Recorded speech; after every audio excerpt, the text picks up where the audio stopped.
Welcome back to designing and publishing a website in Figma Sites. Here's a question for you. How do you make this section fully responsive and animated? That's what we're going to be figuring out in this episode, so stay tuned until the end of the video to find out what we can do about that. And as always, if you'd like to save time and support the channel, make sure to check the link in the description where you can purchase the source file for this entire series. And if you need personalized help, you can now book a one-to-one live call with me, also using one of the links in the description. Let me first of all start by selecting all of these numbers and then duplicating them by option and dragging outside of this frame. I'm going to move them up and I'm going to be working on them right here. So the next thing I'm going to do is I need to build basically one of those, right? And then I just need to duplicate it twice. And in terms of design, we're basically done, right? So I'm going to use my text tool by pressing T on my keyboard and I'm going to type in 10 plus. And this text is going to be tied to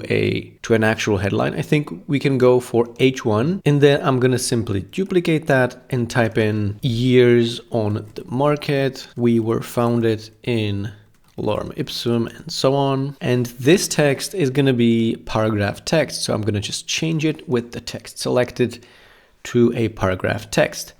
Now I'm going to select both of these, Shift A and then Enter, and make sure both of these are on the fill container, which they are. And I'm going to rename this to number 1. And then I'm simply going to shrink it like this. Also, by command and clicking the paragraph text, I can now change the alignment to center, which now means we have a fully centered element. All right. I'm going to also change the spacing to, I think, 8. Let's go for 8. And now let me actually duplicate this twice. So it automatically renames the element to number 2 and then number 3. We can type something like 100,000 plus happy satisfied users. We pride ourselves in making the best possible user experience, just something very generic.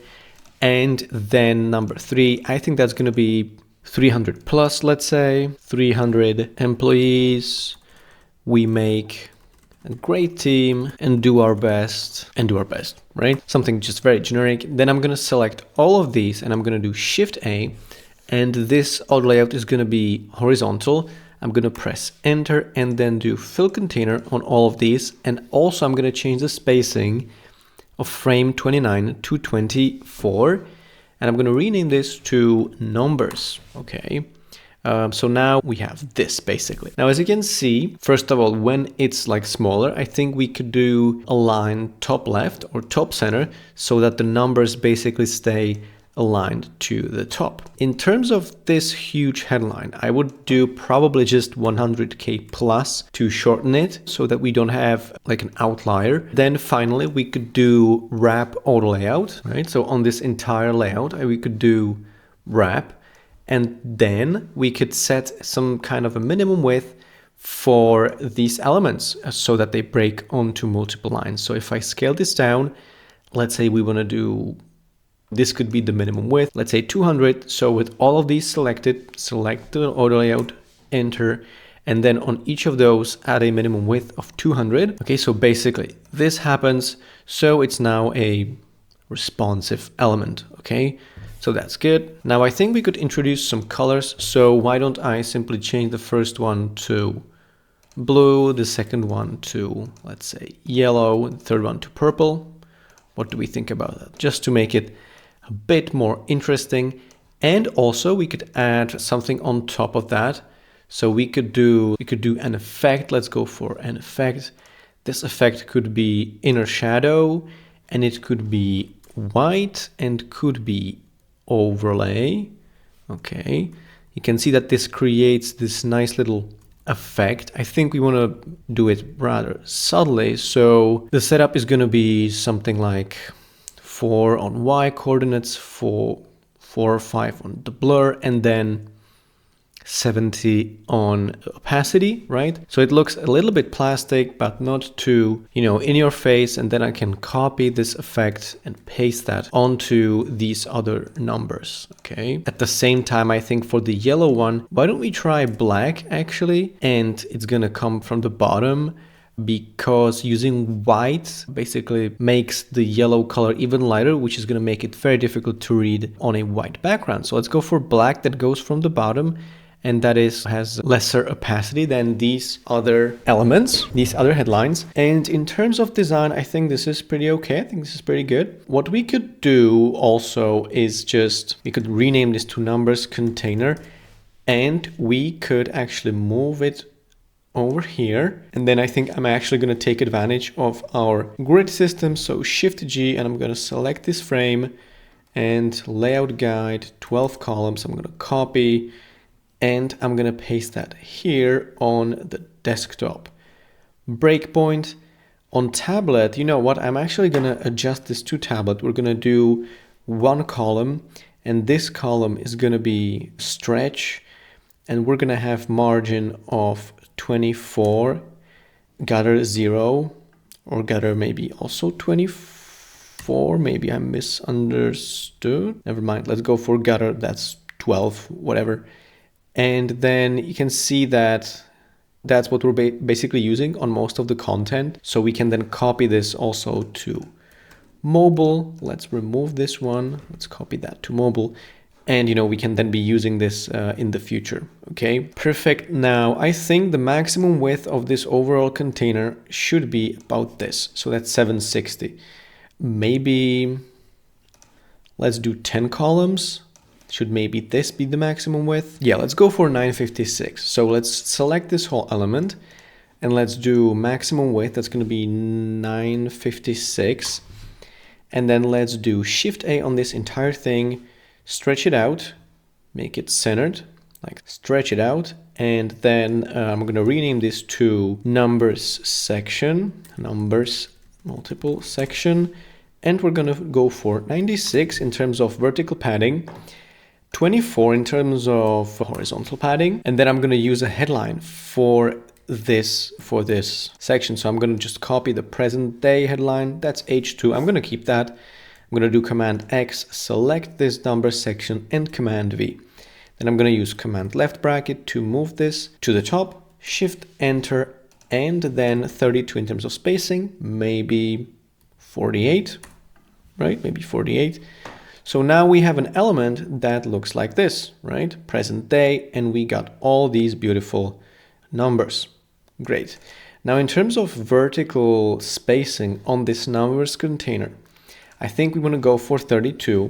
We want to make sure that vertically it's a bit more spread out, right? I think this is better.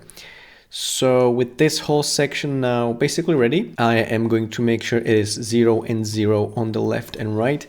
And then it's tied to the top for now, because we will then be adding this to a global auto layout later. And what I'm also going to do is I'm going to just select all of these, and I need to do some changes on tablet and mobile. First of all, on mobile, I think I'm just going to go ahead and reset all changes. So reset all changes.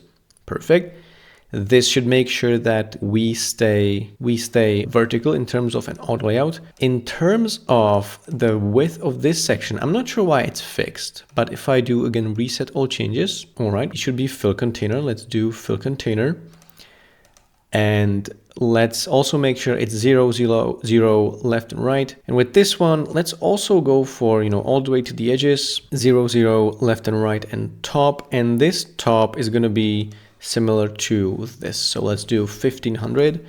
Let's do 1500 on all of these from the top. As I said, again, down the road, we'll definitely switch this over to a global auto layout. So for now, the position is just for testing.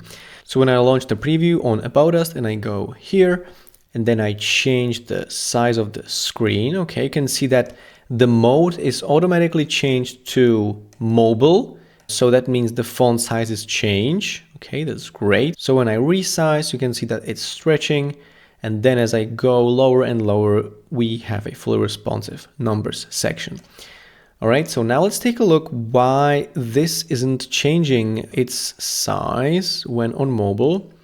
Let's see if this one is also H2. Is this whole thing on mobile, desktop, mobile? Let's try and type in a new Let's try and type in present day with H2. If we do H1, yeah, you can see that on this screen it's smaller. So let me do Command X, select this, Command Shift R.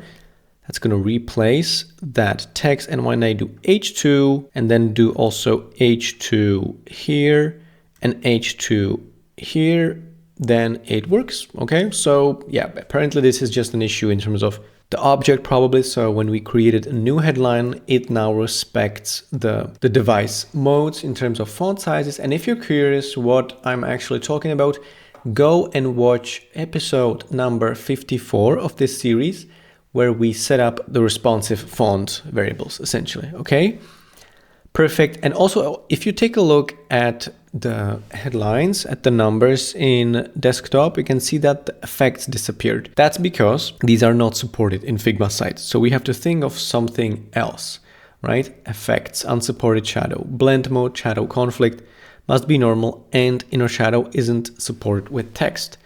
So instead of inner shadow that I'm gonna remove now, go one by one, remove and remove. I'm gonna detach this style and do plus and do a white gradient. Let's do a white gradient that goes from, you know, top to bottom, switch, maybe increase some spacing, or maybe what we could do after this is then set a stroke. Let's do a stroke, and this stroke's color is going to be our blue, and it's going to be maybe inside. Let's see what that looks like. All right. You know what? I'm actually not a fan of these effects. If we can't do inner shadow, let's just keep it regular color for now. So yeah, but I think this is still good. So now let's think about the animation. So what if when we scroll, these would fly in gradually from the bottom? So how could we achieve that? We could use the built-in interaction. When I select the first number, the built-in interaction for reveal. Okay, so that's the reveal interaction. So let me grab the first one and in interactions go to reveal, and let's set the trigger to in view, and the enter is going to be slide in bottom, right? Slide in bottom, and let's configure that. Let's see what the offset going to be like. The offset could be like subtle, so let's go for 100. We could do, in terms of X, we could do like minus 30, and the rotation could be minus 6, and it would take 600 milliseconds. Let's see what that interaction looks like. If I launch the preview now and go here, okay, I don't think this is bad. I think this is actually pretty good. Why don't we add some delay? I think this needs a little bit of delay, maybe 100 milliseconds, just very tiny delay that waits. I think this is pretty good. Maybe the Y coordinates are too big. Let's go for 40. Okay. Let's see now what the animation looks like now. Okay, I think this is pretty good. So why don't we actually do this? Why don't I copy this interaction on the remaining two numbers, right? Remaining two numbers, and then we will set a delay on each of these two to be like gradual, to be like fly, fly, fly, instead of flying all of them at once, right? So that's the animation, that's the default. But what if we did, actually, what if we start with this one and then do, on this one, let's do a delay of 250 milliseconds. And then on this one, there's going to be 400 milliseconds. Let's do delay 400 milliseconds. Okay. I'm curious what that's going to look like. Let me launch the preview again. Okay, and I really like this, right? There's even like some kind of a movement logic, because all of them fly in basically from the left, but they are delayed, so they just go one by one. It looks kind of organic. So I want to probably reduce the delay. So instead of plus 150 milliseconds on each of those, let's do just plus 100. So this one is going to be 100, this one's going to be 200, and this one's going to be 300 in terms of the delay. And let's also speed it up. Let's speed up the animation to 400 milliseconds. Right, 400 milliseconds. Let's do that. 400 milliseconds. Preview. Okay, and this is the result that we have now. Okay, I think this is pretty nice. It's subtle, but it looks organic. It could, I think, look even better if we change the X coordinates on each of these. So this would have a smallest X coordinate here. Here we would increase the X coordinate a little bit, and this one would have the biggest one. Let's see what that's gonna look like. So in terms of X, let's do -10 on this one, -20 on this one, and then let's keep the last one to -30 on the Y coordinates. Let's see now. Okay, this is great. This is great. I really like this. We just need to change the rotation, I think, to this one's gonna have 3 degrees in terms of rotation. This one's gonna have -5, and the last one's gonna have -7. Let's keep it at -7. We're trying to make the movement look as organic and natural as possible. Yes, and I think this is it, right? So this one is moving the least, this one is moving the most. It just looks like it's a bunch of semi-connected objects flying in. I really like this. Let's increase the delay by 100 on all of these. So 200, then 300, and then 400 on this one. Okay, 400 delay. Let's launch the preview. Okay, and yeah, this is great.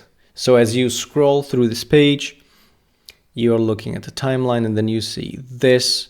Perfect. I'm really happy with how this is turning out.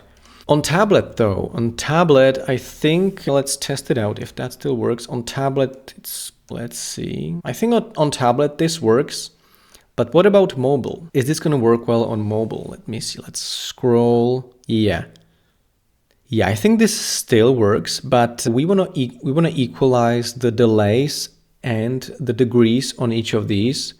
So on mobile, there's going to be an override reveal. So the first one is going to be actually, let's do -5, -20, and 30. And in terms of delay, let's do 200, and let's do a 200 delay on all of these. Okay, so all of these will have a 200 delay. Okay, 200 delay. Then the X coordinate on all of them is going to be -20. Let's check if all of these are -20. Okay, perfect. -20. And then the Y coordinate is going to be 30 on all of these. 30. I have no idea why I didn't just do bulk edit, but never mind. Okay, never mind. Let's launch the preview and let's check the mobile version again. Let's scroll. Okay, I think this is great. Okay, perfect. All right. So as soon as these are in view, you're gonna get this animation. Never mind the resolution. It's gonna be on all the sizes. Yeah, you can also see that this layer is animated, but you can ignore that because I think I was just testing some interactions there. So let me actually remove that. Yeah, but yeah, I'm happy with this. I'm happy with how this is animated. This looks pretty nice and smooth. Let's publish this and see if we can actually make it to a live website. Let's see if we have any issues. 24 issues, and again, it's just accessibility. Let me update the site and it's published. So let me go to the home page, let me refresh, and then let's go to About Us. So I go to About Us, I scroll and I see this section, and you can see we got this beautiful, nice animation when I change the resolution. It also works. And when I go all the way to mobile, it also works really well. Okay.